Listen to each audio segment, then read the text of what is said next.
Ryan, welcome to Doing It at Home. Thanks so much for joining us. So excited to be here. It's wonderful to see you both. Yes, you too. We're going to get into some really awesome stuff today. Yeah, we are. So get your notebooks ready because there's going to be a lot of really great information, but in a really grounded way and something that's really relevant to listeners who are before pregnancy, in pregnancy, or after pregnancy. And it's really centered around the nutrition for all of those stages of your life because you, Ryan, and your co-founder, Julie, started Needed, a nutrition company really about optimally nourishing families before pregnancy, during pregnancy, and after pregnancy. So we're going to get into that in a minute here. But before we do, I really just want to hit with some hard facts and knowledge here because there are people listening right now who are wondering about what prenatal vitamins to take, or they're taking them and they're not sure if they're the best ones for them. I know, and I can relate. Sometimes you just think I'm going to get the cheapest option. And if they have a gummy, great. And you just go with that. You don't even, ask any more questions. Yeah. Or maybe that's what your doctor is telling you is best. Yeah. So could you just break it down for us a little bit because you have the knowledge, you've done the research, you've done the testing, and you yourself, spoiler alert, are pregnant. And so 25 weeks today, actually, which is kind of crazy. It's flown by. Congratulations. And you are planning a home birth? Planning a home birth. So excited to be part of the home birth community. That's amazing. Cool. And so not only do you have all the research and the education, and this is your profession, but you're living it as well. And I really love that aspect. So all of that being said, just hit us with a little bit of, I guess, what's wrong with most prenatals out there.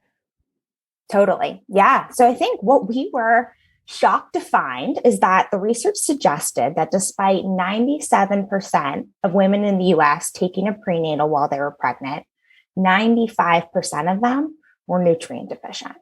And this nutrient deficiency really can lead to anything from sort of suboptimal outcomes for mom and baby to, in some cases, really, really bad outcomes. And we were just sort of shocked by the rates of deficiency. And really, myself and my business partner, Julie, both had been longtime nutrition nerds. So we wanted to see if we sort of fit the group with everyone else. So did some extensive nutritional testing as we were both beginning to think about becoming mothers, and found that we were sort of right there with the statistics, that we were both pretty critically deficient in a number of nutrients that contribute to these suboptimal to really bad outcomes in pregnancy. And, I was an environmental science major focused on like food systems, like know a ton around how to use source quality food. And unfortunately wasn't getting enough from diet. And then my prenatal that I was taking wasn't getting me anywhere close to filling in the additional gaps. And I think that was just surprising that sort of the normal 1 or 2 a day capsule that we might pick up from Whole Foods or Amazon or the local pharmacy, or the gummies that are delicious, just weren't getting anywhere close to filling in those gaps. And I think it was sort of shocking. And really, I think we were really driven by these facts and how do we look at better supporting women and children at this life stage. So were the deficiencies, are they due to people not taking enough of the prenatals? Like maybe they're not taking the recommended amount, or is it because they don't take it for a long enough time? Or is it that the actual, gummy or pill or capsule just doesn't contain what it needs to contain? Like what's actually going on? Yeah, I would say it's a combination of all three, but probably the biggest driving reason is that the most supplements on the market, most prenatals on the market, are designed around the RDAs, which is a government standard to avoid a disease condition, which is great. We all want to avoid disease, but oftentimes avoiding disease can be dramatically different from what dosage levels optimally support a woman before, during, and after pregnancy. So it really at the core does start with how these supplements are designed and in how they're formulated, but really can come down to, I think, layers of other things around it, around, it can be tricky if you wait to start taking your prenatal in the first trimester when you have a ton of nausea versus starting well beforehand to make sure you're optimally supported going into pregnancy, even though the old prenatals wouldn't do that. To just making sure that many prenatals have nutrient forms that aren't readily easy for your body to actually use. So you maybe are taking something that would be at an optimal dosage, but if you can't actually metabolize it and put it to use, it's doing you no good either. So a little bit nuanced, but the core reason is that most supplements are designed with a less is more philosophy. And really, we think this time pregnancy is the most nutritionally intensive time of a woman's life, that instead moving towards how do we optimally support you so such that you are set up to feel your best at this stage is so critically important. So for the woman right now who, has a bottle of prenatals in her house and she's probably going to look at it and examine it, or is, out in the store and holding these bottles, you're saying that vast majority of them, what they're holding in their hand, was created with a standard that is such, you take these, you probably won't get a disease. Not you take this and you're going to thrive and be optimally nourished in this really important time in your life. That's basically what we're saying here. That is what we're saying. Wow. And certainly we don't want to go scare you. You take the information that you learn and then you make a decision from there. Yeah. But really the person, especially for first-time moms, first-time pregnancies, that is going to be hurt most likely from taking a suboptimal prenatal is yourself, because we are biologically set up to give everything to our growing baby. And, why many unhealthy women can produce very healthy kids, and really sort of being able to make sure you're optimally supported such that your postpartum recovery and your ability to thrive as a mom as time goes on, or just feel better during pregnancy and have the right, energy levels to continue at your life, we think is a part that wasn't getting supported really before we sort of dug into what was missing. So let's get into that. How did you do that, and kind of how did needed come to be? And then you have solutions for the problem that you found, and we're going to get into that as well. Yeah, absolutely. So I think, as I mentioned, so Julie and I met sort of at a time in our lives when we were both thinking about becoming moms, what we consider the preconception phase. And we're digging into the research, I think, both through starting our own motherhood journeys, but also watching good friends go through the gamut of every single sort of prenatal sort of hiccup, from infertility to hyperemesis to gestational diabetes to postpartum depression, and just digging into, what can we prevent? What can we better support for both ourselves and our friends in the future? So really dug into the research, found huge gaps in where prenatals weren't meeting sort of optimal standards and what the clinical research was suggesting that outcomes are better in pregnancy, but then also realizing that there were enormous gaps in the research, as women's health, especially in pregnancy, is very understudied. So we knew we wanted to create sort of a new protocol for how do you optimally support women, had the basis of some research, but with the gaps, what we did is went to sort of expert practitioners and spent 3 years in partnership with a wide variety of different women's health practitioners to learn about their clinical practice, because many of them, through extensive nutritional and hormone testing, had developed sort of new protocols outside of the standard of care to be able to better support women at this life stage. So we were able to work with them, aggregate that data together in order to create this new protocol, new understanding of that's highly supported by data from thousands of women, of how can we better and safely support women and children at this life stage. And so what do you have now as an answer to those gaps, especially in the prenatal vitamin realm? You have a couple of different options that serve in a couple different ways. So I'd love for you to share that. Yeah, so absolutely. So all of that research led us to launching our complete plan for prenatal nutrition meant to optimally support you before, during, and after pregnancy. And of course, the anchor product of that 4-part complete plan is a prenatal multivitamin. That's what we think to take inherently in pregnancy so you can get all of your vitamin and mineral needs. But we looked at this prenatal a little bit differently. And again, redesigned it from the ground up based off of the input of both the clinical research and this practitioner base to optimally select every single nutrient, every single dosage, and then making sure sort of the rest of the product was pulled together in a way that was optimal. So it's incredible how many gross additives are in prenatals, and then how many prenatals aren't rigorously third-party tested to make sure they are sort of what's in the bottle matches what's on the label. Mm-hmm. There are huge sort of gaps in that for products that are sort of sold in retail in the US, which is amazing. And then, of course, is it something that you can take consistently? Because your prenatal will do no good if you can't incorporate it into your life. So with that, we created 3 versions of a multivitamin.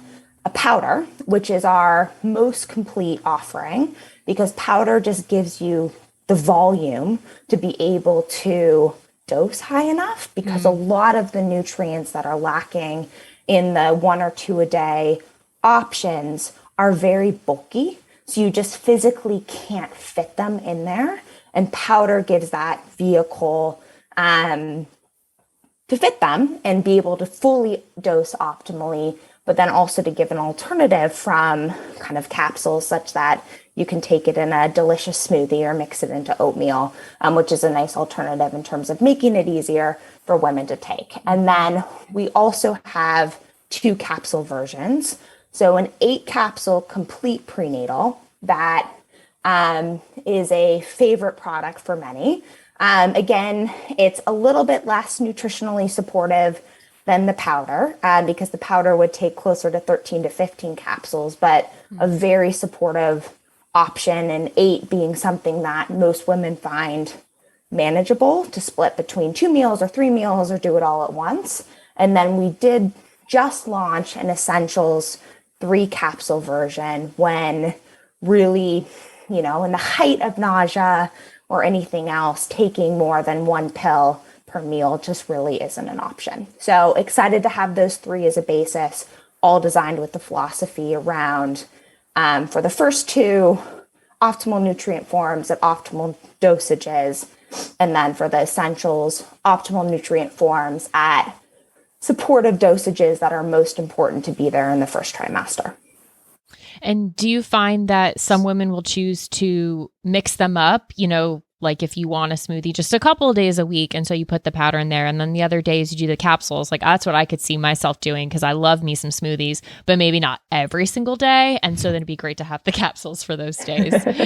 Yeah, great question. And I think we are increasingly seeing that is what most customers are doing. It's actually what I do, because I think, like you said, I love smoothies, but I'm more of a 4-day versus 7-day a week smoothie girl, especially as we're moving into the colder months, even in LA. But having the ability to switch back and forth and take the capsules when you're on the road, or you want eggs and toast for breakfast instead, and that mix and matching being very sort of helpful to, again, the important part of being able to take it consistently. Mm-hmm.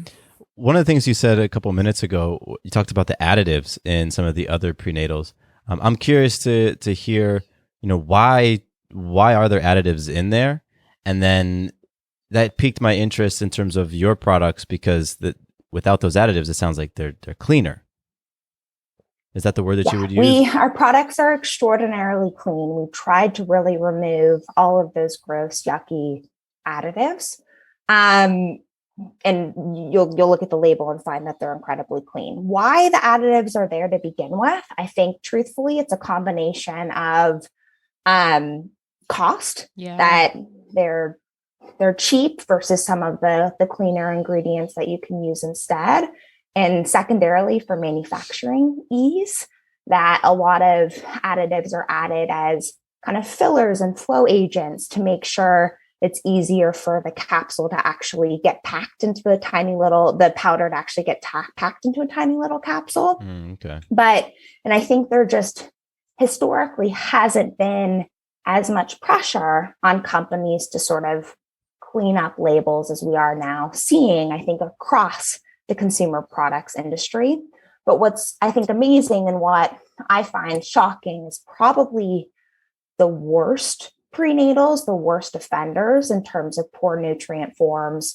And by poor nutrient forms, we mean synthetic ingredients that aren't found in nature. So it's sort of a man-made composition that your body isn't used to otherwise kind of processing. So this would be folic acid or cyanocobalamin, a type of B12, as two examples that we prefer in both those cases, a folate, methylfolate, or a adenosyl methylcobalamin, which are in the forms that your body can actually use those two nutrients. And then with additives, like it's amazing how many toxic red dyes and things like that still are in prenatals. And again, the worst offenders that we see again and again are actually the prescription prenatals. So the ones that you might actually be getting a prescription for, getting covered by insurance, which is sad and scary because you would think those would be the most vetted. But I think they've also had, the least pressure to potentially update formulas because they don't have, Whole Foods, going down their back to say, actually, we've banned X ingredient and aren't going to allow you in store anymore. Got it. Okay. That's tricky. What I also get irked by, and you see this as you start to label read more, is the companies that will kind of greenwashing. Is that what it's called? When you make it seem like it's super clean, or you just make it a white bottle with like a leaf on it and it says vegan on it. Vegan does not mean healthy by any standard. And so, or it's gluten-free, again, does not mean it's healthy. And so I think people they smack those labels on there and then we get all excited and we think, look, it's gluten-free and it's vegan. It's so clean, and it's not. And that's the trickiness, and it's amazing. It's constant. Like one of the main tricks that in the supplements industry that people would never think of is many of the food-based vitamins, they actually just pour a bunch of synthetic vitamins into sprouted plants so they can say it's from food, even though they added the nutritional label like as part of the manufacturing process, and it was just sort of grown into the water that, the pea or whatever it was grown in was included. Wow. And there's just endless tricks like that they play to be able to get to the label claim. And that's the really difficult part. And the one that I want to reinforce is just, it is not easy for the average woman to or even for, we had nutritional, training, and it took us a number of years to be able to decipher and figure this out. What is actually real? What are the manufacturers doing behind the scenes? How is every ingredient made? And that's why it took us almost 4 years to bring these products to market, as it took a very diligent effort, and the amount of stuff that you uncover with going behind the scenes is pretty amazing. And that's where really, I think, in communicating why we're different, we've relied most heavily on working with a wide swath of women's health practitioners who are, expert in nutrition, understand a lot of these nuances, and can help us sort of communicate more collectively, why the difference and what to look for. And going back to your story, what I really appreciate about you and Julie is that you found that through the prenatals you all were taking, there was deficiencies. And so that kind of sent you on this path of, well, let me explore this and let me apply, the things that I know and understand and do research and connect with people to create something that, as you mentioned before, fills in the gap. Because I know when I go to the store, you mentioned the pretty labels, Sarah. Like I will just go off what the label says and grab it, but I rarely flip it over and read the nutritional label. I can't tell you how many times I brought something home and then Sarah flips it around and is like, it's got this, and this. You gotta, we don't keep it. And, I want to be able to trust the company that I'm purchasing from. So the fact that you all created something that filled a need that you were experiencing personally, I think is a big value as well, a big difference maker in what makes needed stand out. Yes, the difference We is hope so. And it's like for other products, you go buy cleaning supplies and they look really pretty and they have the greenwashing label, but you have the environmental working group to tell you, is it okay or not? And there hadn't been that resource base for the supplement space, specifically the prenatal supplement base. And we did end up creating a review of 75 plus prenatals on our website. So with the intention of, even if our product doesn't work for you, we want to help you find the best one out there. And here's what we know about other prenatals on the market. To hopefully, again, lend to, we're really doing this to help women and children. Like, we are a business, but I think there is an inherent, care and mission orientation around why we're doing that. So hopefully that can be a resource to many of you listening as well. And one of the things that I understand about the supplement industry is that you can white label things. You could have it manufactured by somebody else in a factory you've never been to and not necessarily know all the ingredients, and purchase it, slap your label on it, and then sell it. And that's the vast majority of what is happening in the industry. And I think part of where there had been sort of stagnation in that existing products weren't cutting it, because you actually really kind of looked at the label closely. Many of the existing products under different brands were very quite close, almost the exact same product in many cases, because they were white labeled. You go to a manufacturer, they have their menu of what you're able to order off of, and then you just put your brand on it. And I think what we did with designing from scratch and picking every single underlying nutrient is very uncommon for the space. Yes, because the difference in that scenario you painted, Matthew, of you being in the store, Needed took the time research-wise as to what's actually going to be best for your body. Yes. And those companies took probably the same amount of time and arguably a lot more money to figure out what you would buy, what they could get you to buy versus what's actually going to be best for you. Yeah. Anyway, I'm speculating on that, but and that review, the reviews that you did were really helpful to me. There were some eye-opening stuff in there for me. There were things in there that I had taken and I thought, oops. I like, oh, and it's okay. I don't need to get down on myself or be angry or anything like that. It's just like, okay, great. I have this information now. I am curious, because we talk about before, during, and after pregnancy, this being relevant. Could you or does Needed give a rule of thumb for someone who's wondering how long before and how long after? Yeah, so absolutely. So our prenatal, and then we'll get into some of the other products that make up the complete plan. They are intended all for before, during, and after. So before meaning in that preconception period when you are planning to get pregnant. If, of course, there's many cases where pregnancies are unplanned, but if you are planning for a family, that ability to start beforehand, most of our practitioners will recommend at least 6 months before trying to conceive, such that you can build up nutrient stores. I think some of it is planning against how you'll feel in that first trimester. If you're not able to take something consistently every day, you have those stores built up to be able to rely on. But I think also nutrition very much affects fertility. So that planning earlier can support the conception process and conception sort of outcomes. So that for the before, and then we highly recommend sticking with your prenatal through at least, what is called the fourth trimester, but really through the entire time that you're nursing. And then there are big benefits from taking it for another number of months thereafter, to make sure your body is fully recovered. And, it is a great prenatal that sort of many moms will just decide to stay on as a great energy boost to keep them going in the craziness, hecticness of being a mom. So it is something that you can continue to take. We pulled iron out of the formula.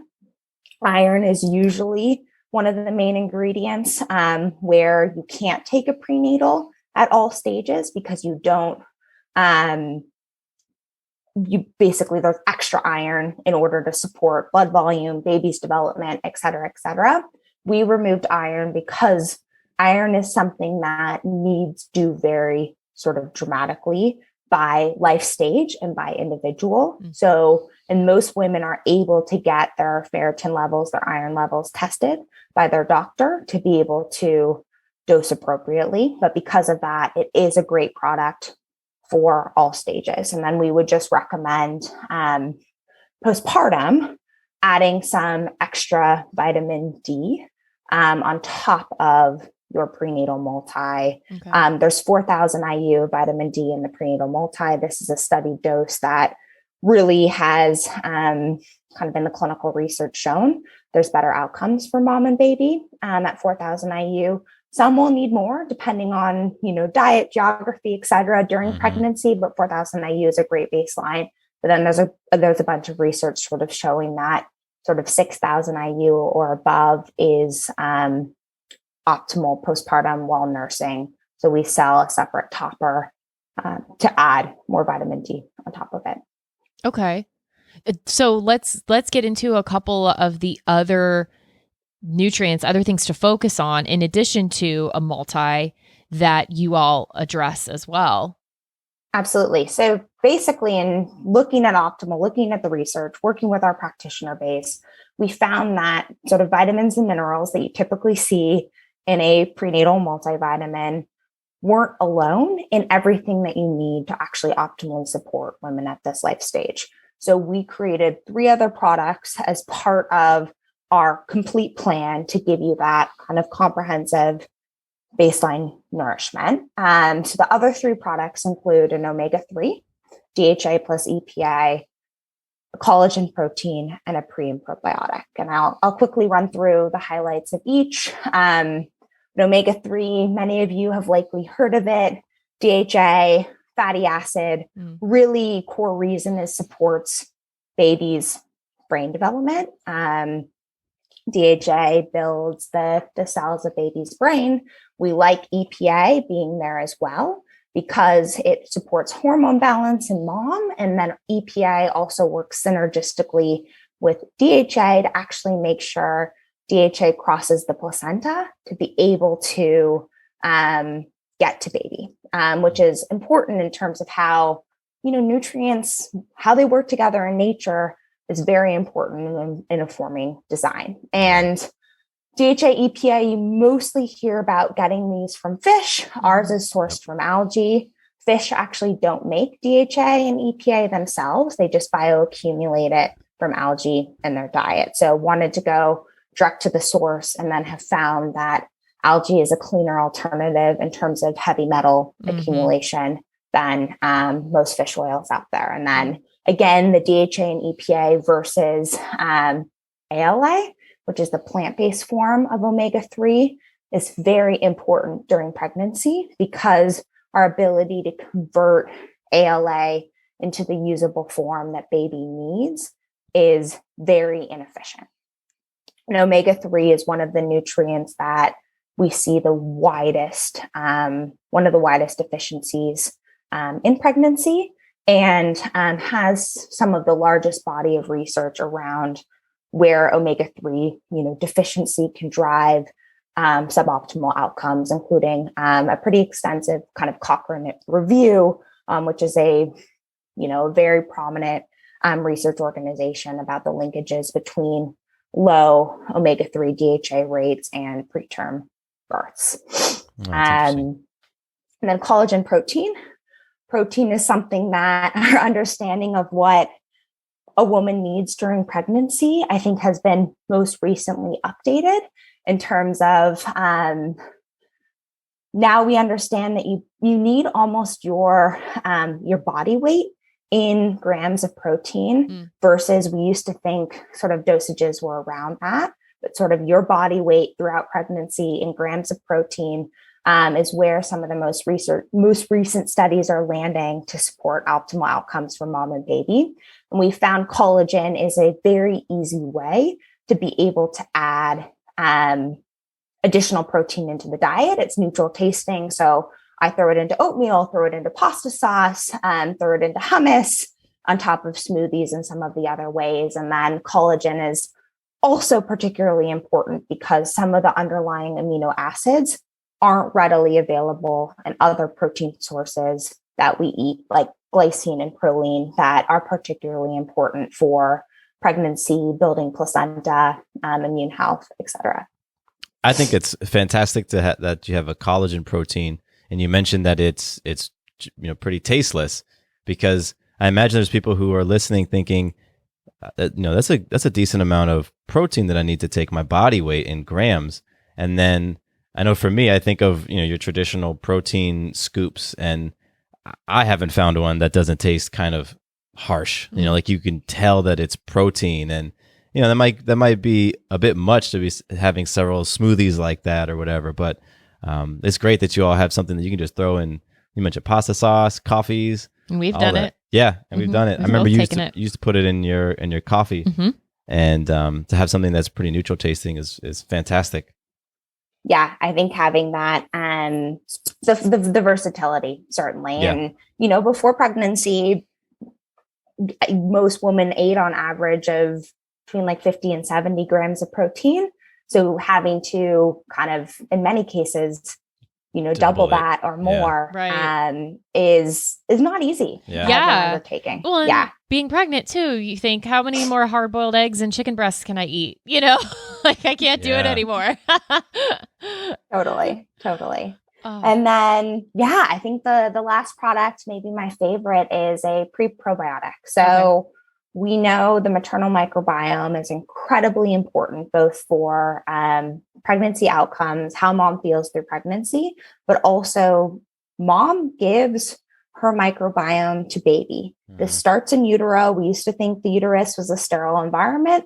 We now understand it has its own microbiome, and sort of that microbiome seeding of baby continues through pregnancy, through the birth process, through skin to skin, through breastfeeding. And I think being able to optimally kind of focus on how do we put mom's microbiome in an optimal state at this stage was such an important part of the equation that sort of we were surprised that there hadn't been as much intentional focus on it. So our pre and probiotic is designed with kind of strains at clinically researched dosages that are known to support the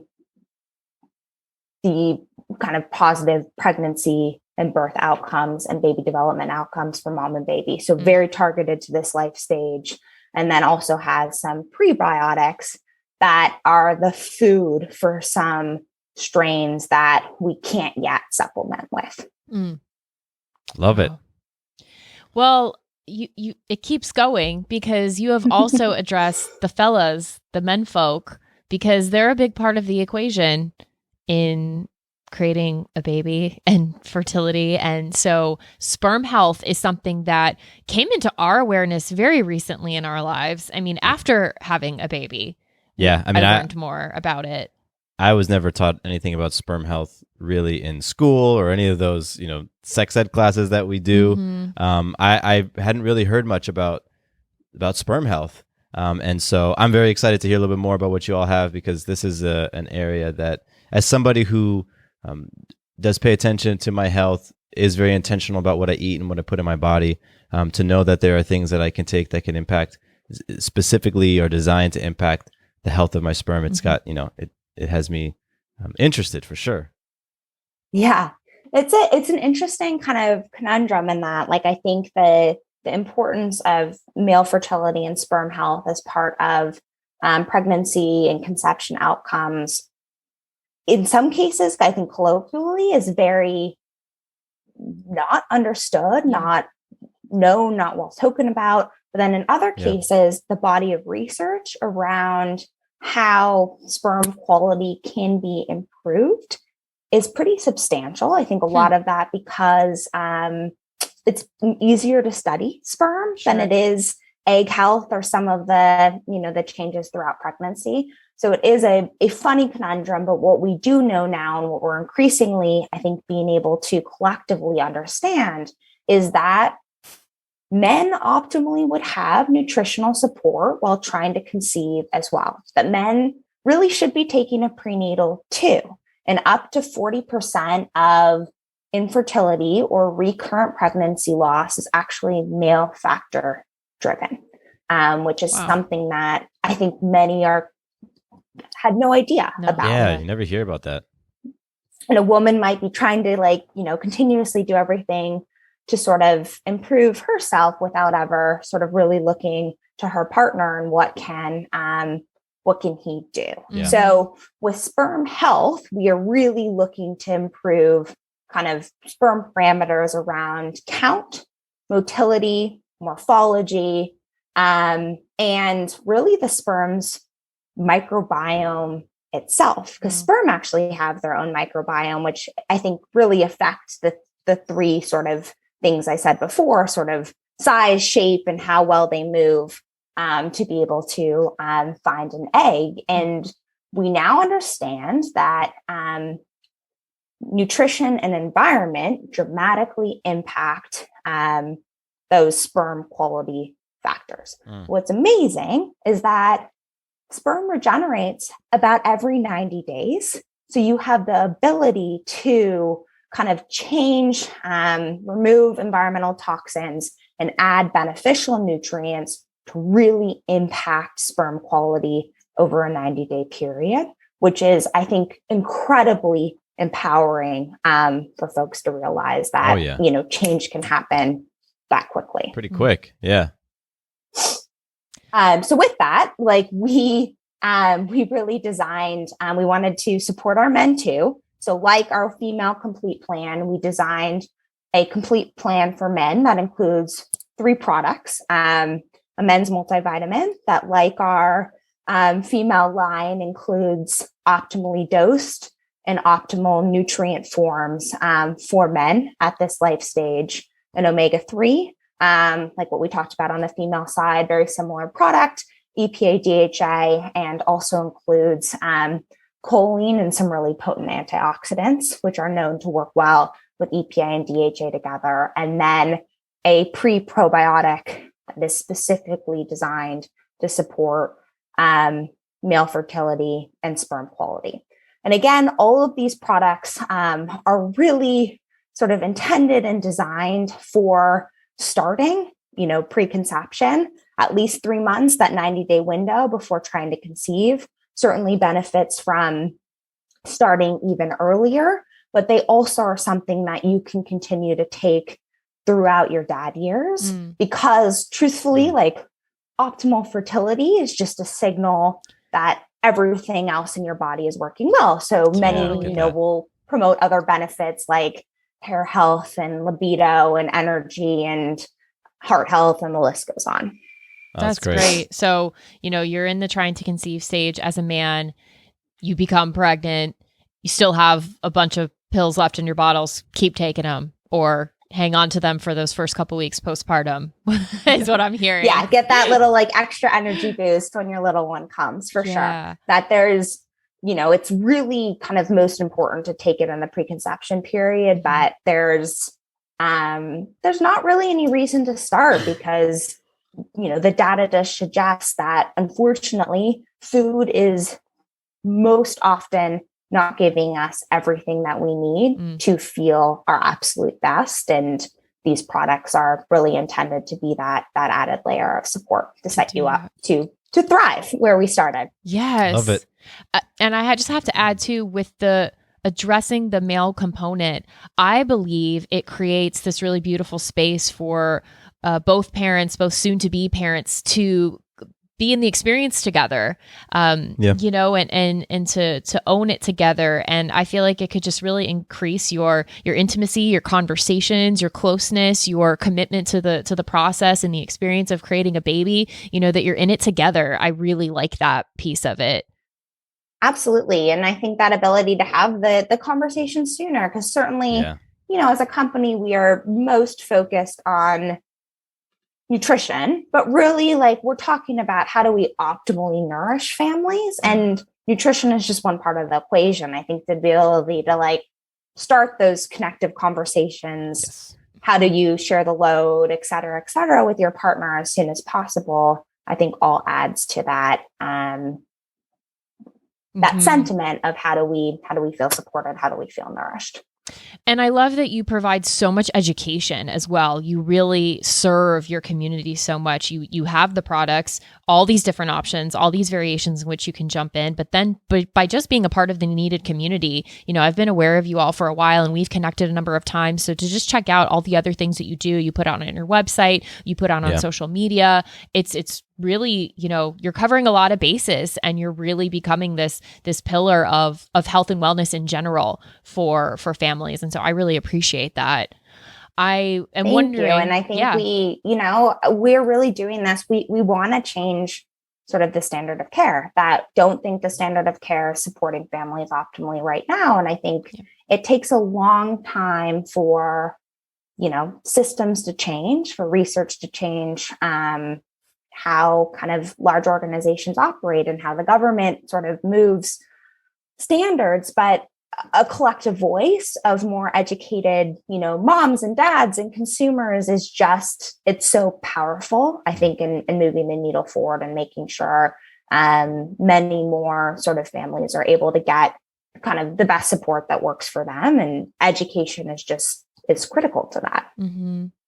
Could you give, or could someone find on your website or through your information, someone listening right now, I'm imagining, who hasn't picked up a prenatal yet, and maybe they're in that preconception, or someone who's ready to toss whatever they were taking, where would you recommend they start?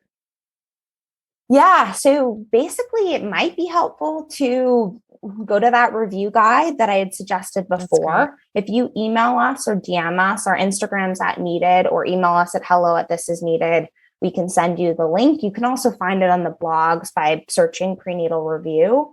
But if you want the link sent directly, I think it's a guide of both what to look for and how do you start to kind of read labels for yourself to understand what to look for. I think that can be an extraordinarily helpful starting place. And then, certainly our complete plan was really designed to make it easy for you to feel confident that you are sort of getting everything that you need with a sort of a very diverse and wide group of prenatal oriented practitioners that are advocating to say, this is why sort of we stand behind this plan. That's brilliant. And I'll find the link to that guide and I'll put it in the show notes of this episode, along with your website, your social media, and any other ways to connect with you all. And if any other questions come up, I think don't hesitate to use those same channels to ask your questions. We're very much here to help. Yeah, you are very accessible, because this can be overwhelming. It's a lot of fancy letters and acronyms and names and numbers and statistics. Yeah, we're talking about biochemistry, numbers, the list goes on. Yeah, you're I'm just trying to cook a baby. Well, thank you so much, Ryan. We really appreciate you and Julie. Everyone, go check out Needed. Go to their website. Start your prenatal nutrition. Really any part of the journey before, as they say, during and after. So thank you so much. Thank you, Ryan. Thank you both. We appreciate it. I'm so glad to be part of the Doing It at Home community.